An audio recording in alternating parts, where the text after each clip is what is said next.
At 11:47 p.m. on February 14th, 2024, Max Williams completed the largest theft in his city's educational history. The 35-year-old mathematics teacher had discovered that Deputy Superintendent Jason Harris was systematically stealing money meant for Roosevelt Elementary and other struggling schools, leaving children without textbooks, heat, or hope. When legal channels failed and the school faced closure, Max made an impossible choice. The computer screen showed $2.3 million transferred from Harris's private accounts to educational foundations across the district. In 4 hours and 32 minutes, Max had accessed financial records documenting 3 years of systematic embezzlement and stolen every stolen dollar back. Max Williams had never imagined himself as a criminal, but desperation had a way of rewriting a person's moral code. At 35, he had spent 12 years teaching mathematics at Roosevelt Elementary, a school that sat like a wounded animal in the heart of one of America's most forgotten neighborhoods. The building's paint peeled like old skin, revealing brick that had weathered decades of neglect. And the windows were patched with tape that never quite kept out the winter cold. Max had watched his students arrive each morning throughout the fall of 2023, some without breakfast, others wearing shoes with holes that let in rain and snow. All of them carrying dreams that seemed too fragile for the harsh world around them. The corruption in the local government had reached into every corner of their lives, stealing their future $1 at a time. And Jason Harris, the deputy superintendent who drove a BMW while children learned from books held together with rubber bands, had become the face of everything wrong with the system. It was Ethan who had pushed Max over the edge during that cold November morning in 2023. The 12-year-old boy possessed a mathematical mind that could grasp concepts that challenged high school students, solving algebraic equations with the same ease that other children played video games. Ethan's notebooks were filled with theorems and proofs that he had discovered on his own, his curiosity burning bright despite the dimly lit classroom where he learned. His mother, Maria, worked 3 jobs to keep their small apartment, coming home exhausted each night to find her son hunched over homework by lamplight because they couldn't afford to fix the overhead fixture. The boy had the potential to earn scholarships to the finest universities, to become an engineer or scientist who might change the world, but only if Roosevelt Elementary could survive long enough to nurture his gifts. When the state announced in December 2023 that schools failing to meet basic standards would lose their funding by June 2024, Max knew that Ethan's dreams, and those of hundreds of other children, hung in the balance. The neighborhood itself seemed to mirror the decay of its school. Boarded-up storefronts lined Jefferson Street, where broken glass glittered like dangerous stars, and parents hurried their children past corners where despair had taken root.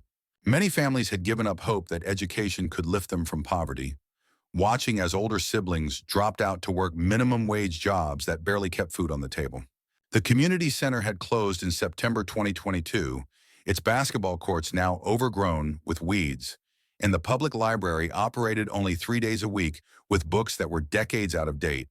Roosevelt Elementary stood as one of the few remaining beacons of possibility, but even that light was flickering as the corruption above drained away resources like water through a broken dam. Max had first noticed the discrepancies in the budget reports during a late evening in October 2023, when he stayed behind to grade papers. The fluorescent lights hummed overhead as he spread documents across his desk, comparing official allocations with the reality of empty supply closets and broken equipment. The numbers never seemed to add up. Millions allocated for education improvements that never materialized, technology funds that disappeared while students shared outdated textbooks, meal programs that existed only on paper while children went hungry. His investigation had led him deeper into a web of corruption that reached from the school board to the mayor's office, with Jason Harris at the center of it all. The man lived in a mansion in Riverside Heights while claiming that budget constraints made it impossible to fix the school's leaking roof or replace the broken heating system that left classrooms freezing in winter. What started as casual curiosity about missing supplies had evolved into Max's obsession with understanding the financial maze that was slowly strangling his school. Night after night, he pored over spreadsheets and budget documents, his mathematics background allowing him to spot patterns and inconsistencies that others might have missed. The more he discovered, the angrier he became. While children shivered in unheated classrooms and shared torn textbooks, Harris was living like a king on money meant for their education. Harris's corruption was systematic and sophisticated, involving shell companies with names like Educational Solutions LLC and Riverside Development Corp. That existed only to funnel public money into private accounts. Max discovered contracts for services that were never provided, purchase orders for supplies that never arrived, and consultant fees paid to non-existent firms. The deputy superintendent had created an entire fictional economy around Roosevelt Elementary and other struggling schools, using their desperate needs as justification for expenses that enriched only himself. The decision to steal the money back had not come easily during those sleepless nights in November and December 2023. Max spent hours walking the floors of his modest home on Maple Street, his wife Sarah watching him with growing concern as he wrestled with choices that had no clear right answer. Sarah, a nurse at County General Hospital, understood better than most how corruption hurt the vulnerable.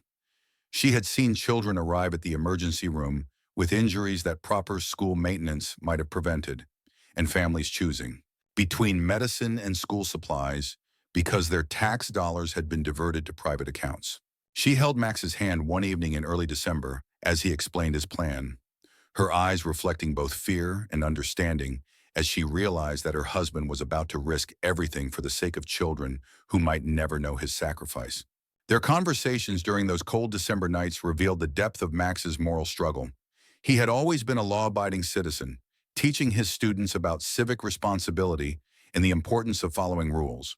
The irony of planning to break the law to serve a higher justice was not lost on him, and he spent hours researching legal alternatives that might accomplish the same goals.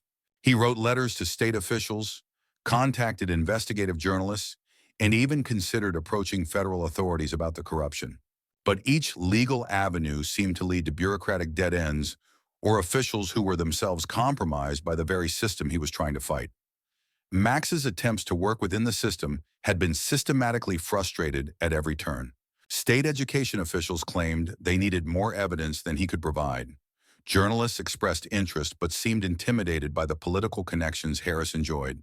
Federal investigators said educational corruption was primarily a local matter unless it involved federal funds. Each rejection felt like another nail in the coffin of his students' futures. The breaking point came when Max learned that Harris was planning to close Roosevelt Elementary permanently, claiming insurmountable budget deficits while secretly planning to pocket the money saved through the closure. The building would be sold to developers, the land used for luxury condominiums that would serve the wealthy residents of Riverside Heights. The children would be scattered to other overcrowded schools, their educational opportunities further diminished by the very corruption that had already stolen so much from them. Their own children, Emma and David, were 15 and 17, attending Westfield High across town, a better-funded school that Max's teacher salary could barely afford. He had worked extra jobs for years, tutoring wealthy students from Riverside Heights, teaching summer school for additional pay, even delivering pizza on Friday and Saturday nights, to give them opportunities that his students at Roosevelt would never have. The irony wasn't lost on him that he was about to risk his family's stability to fight for other people's children, but he couldn't escape the image of Ethan's face when the boy had asked on December 15th if the rumors about the school closing were true. The hope in those young eyes, mixed with the fear of dreams being crushed before they could take flight, had haunted Max's dreams and ultimately steeled his resolve. The contrast between his own children's opportunities and those available to his students at Roosevelt became increasingly painful for Max to bear. Emma and David had access to advanced placement courses, college counselors, and extracurricular programs that enhanced their educational experience. Meanwhile, children like Ethan, who possessed equal or greater intellectual potential, were being systematically denied the resources they needed to succeed. Max began to see his theft not as a crime, but as a restoration of justice. The money belonged to the children in the first place. Harris had stolen it from them, and Max was simply returning it to its rightful purpose. This moral framework helped him overcome his natural reluctance to break the law, transforming his planned crime into an act of desperate heroism. Emma and David knew something was troubling their father, though Max tried to shield them from the full weight of his moral crisis. Emma, a sophomore with her father's aptitude for mathematics, had begun tutoring younger students at her own school and understood the transformative power of education. David, a senior preparing for college applications, had visited Roosevelt Elementary during a community service project and been shocked by the contrast between his well-equipped classrooms and the desperate conditions where his father worked. Both children supported their father's dedication to his students, though they had no idea how far that dedication was about to take him. The children's innocent support for their father's work made his moral struggle even more complex. They were proud of having a teacher for a father, often bragging to friends about his dedication to helping disadvantaged students.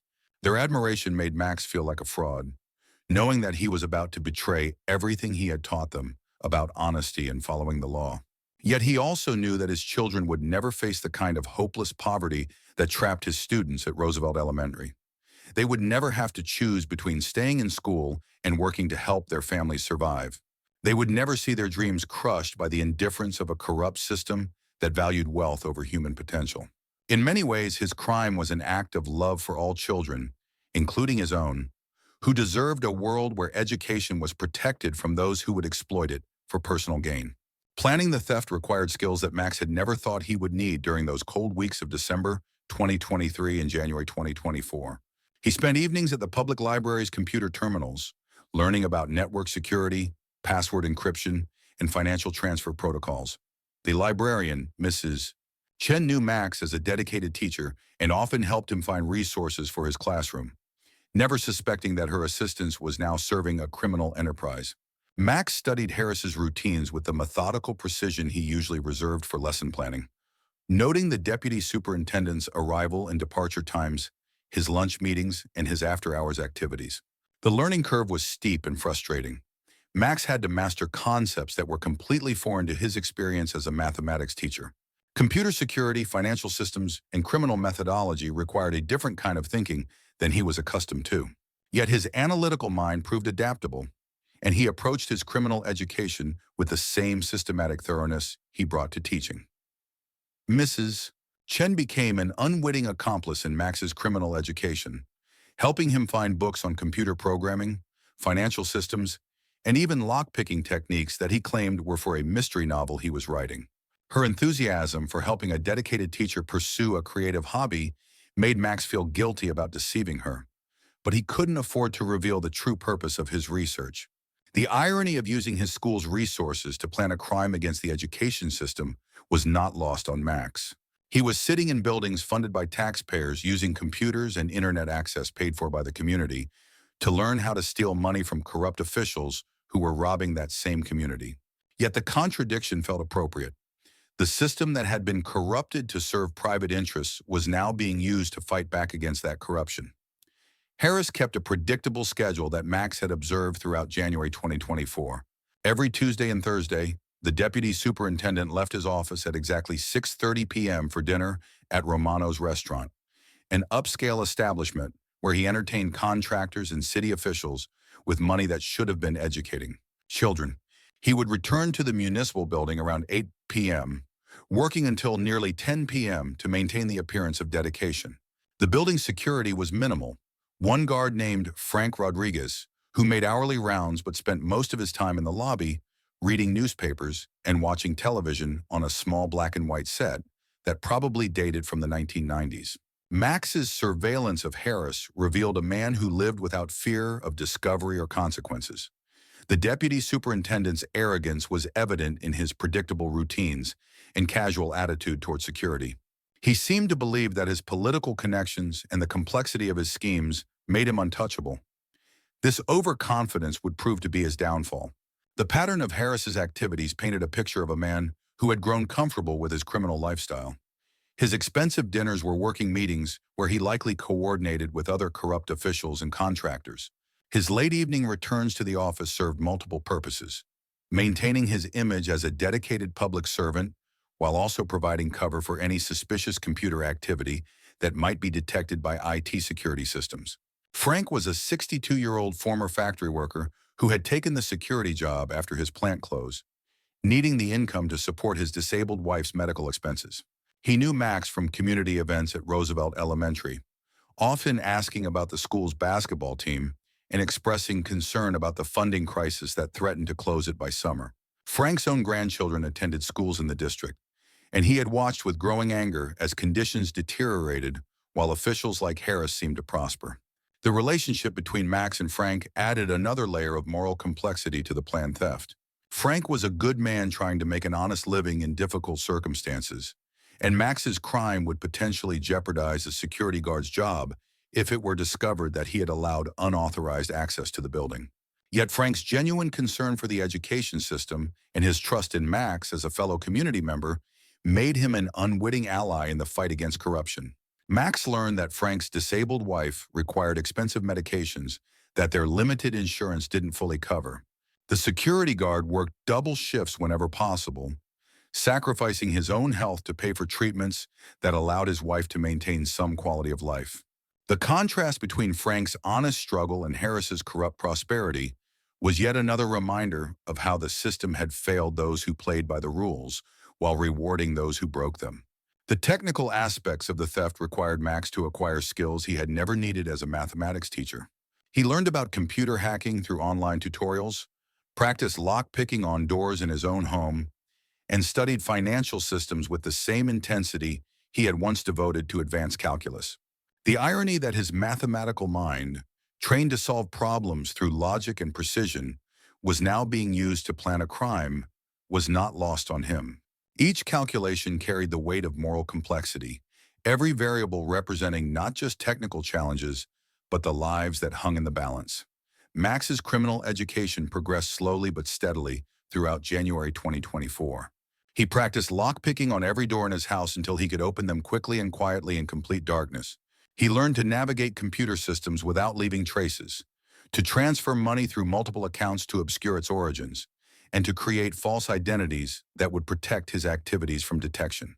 The mathematical precision required for the theft appealed to Max's analytical nature.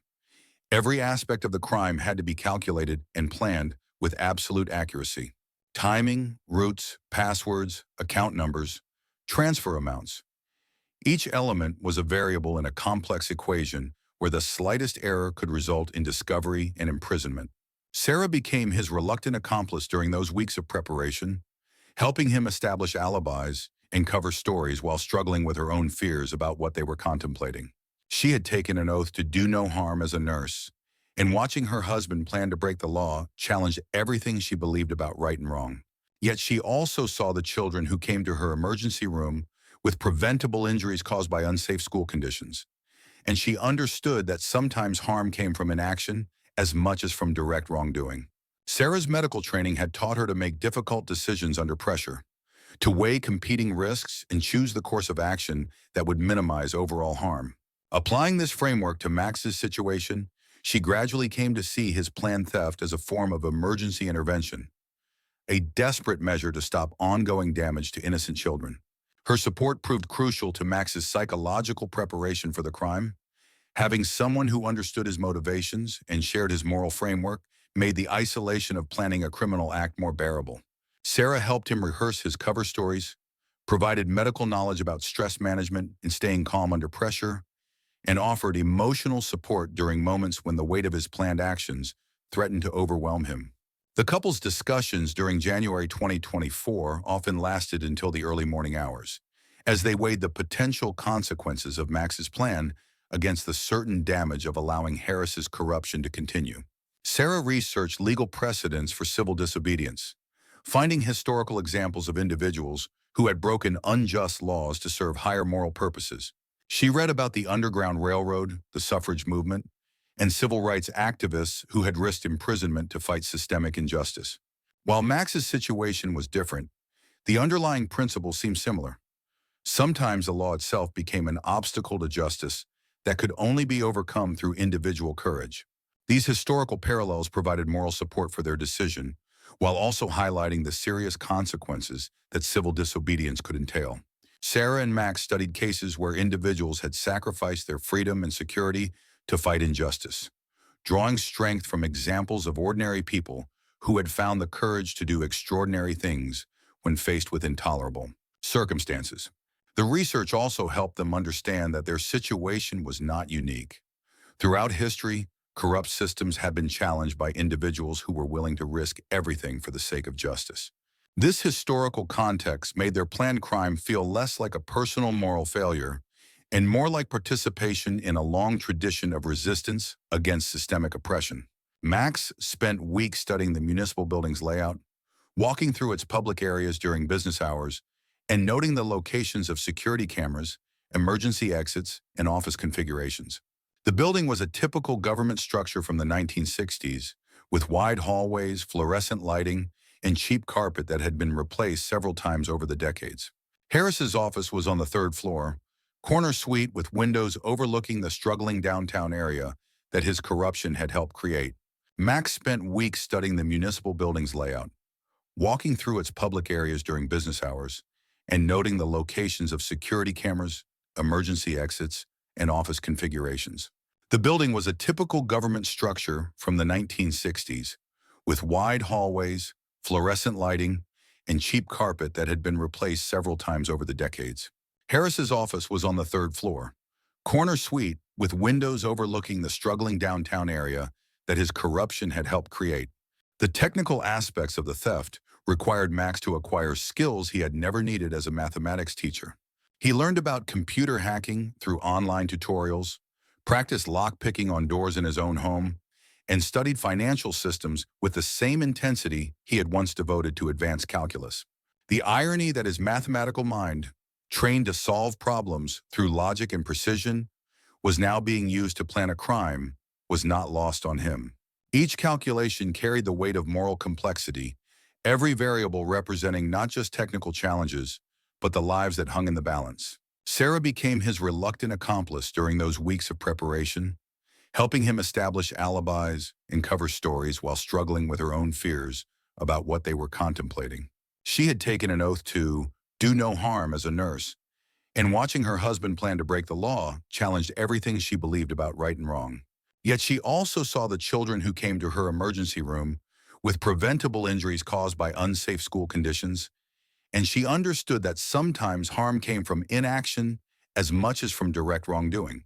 The couple's discussions during January 2024 often lasted until the early morning hours, as they weighed the potential consequences of Max's plan against the certain damage of allowing Harris's corruption to continue.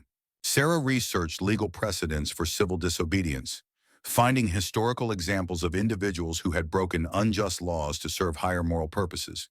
She read about the Underground Railroad, the suffrage movement, and civil rights activists who had risked imprisonment to fight systemic injustice. While Max's situation was different, the underlying principle seemed similar. Sometimes the law itself became an obstacle to justice that could only be overcome through individual courage. On the evening of February 14, 2024, Max made his move. The irony of choosing Valentine's Day for his crime was not lost on him. It seemed fitting that his act of desperate love for his students would occur on a day dedicated to matters of the heart. He had told Sarah that he was staying late at school to prepare lesson plans for the following week, a lie that tasted bitter in his mouth as he kissed her goodbye at 6:01 p.m. She held him longer than usual, both of them knowing that this might be their last normal moment together for a very long time. The winter air cut through Max's jacket as he walked the 6 blocks from Roosevelt Elementary to the municipal building, his breath forming clouds that seemed to announce his presence to anyone watching. The downtown streets were largely empty at 7:00 p.m. on a Wednesday, with most government workers having gone home hours earlier. Streetlights cast long shadows between buildings, and Max found himself jumping at every sound: a car door slamming, a dog barking in the distance, the rattle of a loose sign in the winter wind. He carried a briefcase filled with legitimate school documents, planning to use them as cover if anyone questioned his presence in the building. The briefcase also contained the tools he would need for his crime: lock picks he had purchased online, a small flashlight, and a laptop computer that he had bought with cash to avoid leaving a credit card trail. His hands shook as he approached the municipal building's main entrance, knowing that he was about to cross a line from which there would be no return. Frank was reading a sports magazine when Max entered through the revolving door at 7:15 p.m., the older man looking up with a smile that made Max's stomach churn with guilt. The lobby was tired and institutional, with fluorescent lights that flickered occasionally and linoleum floors that showed decades of wear. A directory near the elevators listed various city departments, with Harris's office listed as Deputy Superintendent, Educational Services, in faded black letters. They chatted briefly about the upcoming basketball season and the terrible condition of Roosevelt Elementary's gymnasium, Frank expressing sympathy for the teachers and students who were suffering from the budget cuts. The security guard mentioned that his own grandson attended Jefferson Middle School, where class sizes had grown to over 30 students per teacher due to staff reductions. Max signed the visitor log with a practice signature that wasn't quite his own, claiming he needed to drop off some budget reports for the superintendent's review. Frank waved him through without checking his identification, trusting a teacher he had known for years, and respecting the dedication that brought educators to work so late in the evening. The elevator ride to the third floor felt like an eternity, each floor marked by a soft chime that seemed to count down the seconds until Max's life would change forever. The hallway was dimly lit by emergency lighting, with most offices dark and empty. Harris's office was at the end of the corridor, past doors bearing the names of other officials, who Max hoped were less corrupt than the man he was about to rob. The lock on Harris's office door was a standard commercial deadbolt that Max had practiced picking throughout January. His hands trembled as he inserted the tension wrench and rake pick, tools that felt alien in fingers, more accustomed to holding chalk and textbooks. After several tense minutes, the lock yielded with a soft click that sent a surge of adrenaline through Max's system. Harris's office was larger than expected, with expensive furniture that spoke of tastes far beyond a public servant's legitimate income. Family photos showed Harris on expensive vacations, skiing in Colorado, sailing in the Caribbean, all purchased with money stolen from children's education. The massive mahogany desk dominated the room, Harris's computer sitting in the center like an altar to corruption, its screensaver displaying tropical beaches that the deputy superintendent had visited using stolen funds. Accessing Harris's computer proved more challenging than Max had anticipated. The man had used multiple layers of security, password prompts, security questions, and two-factor authentication requiring access to his cell phone. Max had observed Harris's routine of keeping his phone on his desk during evening work sessions, but the device was password protected with its own encryption. Sweat soaked through Max's shirt as he worked through each security layer, using information he had gathered through careful observation and research. Harris's social media accounts had provided clues to his personal history, while public records revealed details about his family and background. The process took nearly an hour, with Max freezing every time he heard sounds in the building. The elevator moving between floors, doors closing somewhere in the distance, the hum of heating systems cycling on and off. At 8:30 p.m., Frank's hourly round brought him past Harris's office, his flashlight beam visible under the door as Max crouched behind the massive desk, holding his breath until the security guard continued down the hallway. The older man's footsteps echoed in the empty corridor, a reminder that Max was not alone in the building and that discovery remained a constant threat. He waited several minutes after Frank's departure before resuming work on the computer, his hands shaking even more violently as the reality of his situation became increasingly clear. The financial records that finally appeared on Harris's screen told a story of systematic theft that was even worse than Max had imagined during his preliminary research. Over the past 3 years, Harris had diverted $2.3 million from various educational funds, using a complex network of shell companies and fraudulent contracts to hide the money in personal accounts. The funds had been earmarked for everything from textbooks and technology to building repairs and teacher salaries, explaining why Roosevelt Elementary and other schools in the district had deteriorated so dramatically while Harris's lifestyle had improved. The detailed records showed contracts with companies that existed only on paper, purchase orders for supplies that were never delivered, and consultant fees paid to entities that Harris controlled through false identities. Educational Services Solutions had received $340,000 for curriculum development that never occurred. Riverside Maintenance Corp had been paid $180,000 for building repairs that were never completed. Academic Technology Partners had collected $220,000 for computer equipment that existed only in Harris's imagination. Each fraudulent transaction was documented with the precision of a man who believed his crimes would never be discovered. Harris had been clever in his methodology, spreading the theft across multiple budget categories and fiscal years to avoid triggering automatic audits. He had also been careful to steal amounts that were significant but not large enough to attract immediate attention. $50,000 here, $75,000 there, sums that individually seemed reasonable, but collectively represented a massive drain on educational resources. The mathematical precision of his fraud impressed Max even as it disgusted him. representing the same analytical skills that should have been used to improve education rather than destroy it.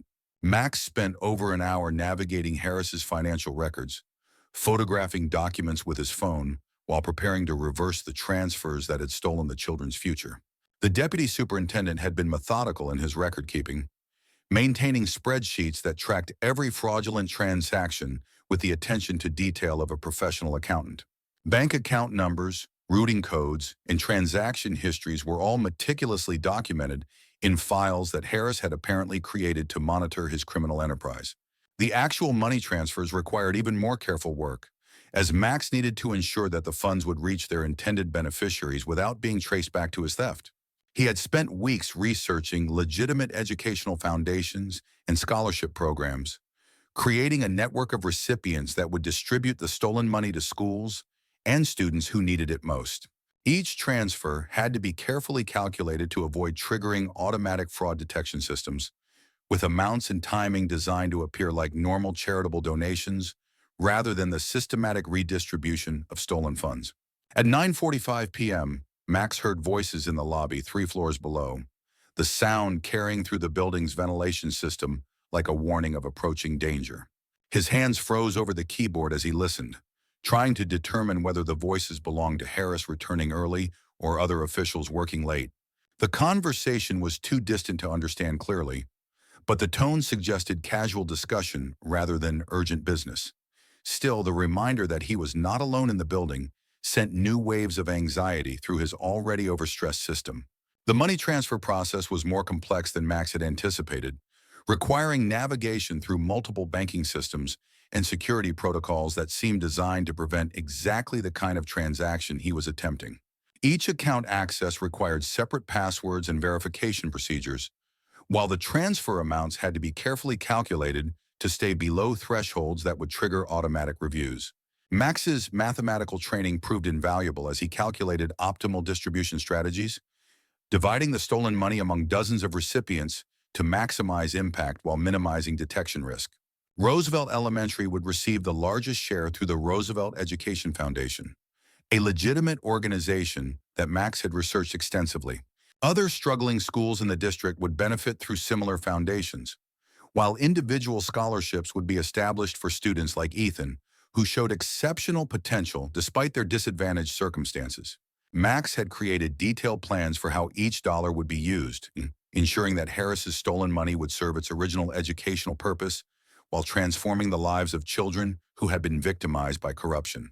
At 10:15 p.m., Max heard Harris's voice in the lobby, the man returning early from his dinner meeting at Romano's restaurant to retrieve some forgotten documents.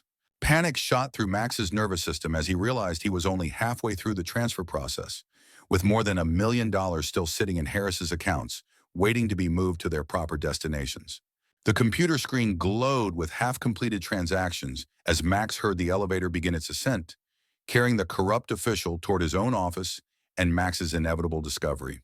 Thinking quickly, Max minimized the financial software and opened a word processing program, creating a fake document about Roosevelt Elementary's budget proposals that would explain his presence in the office if Harris discovered him.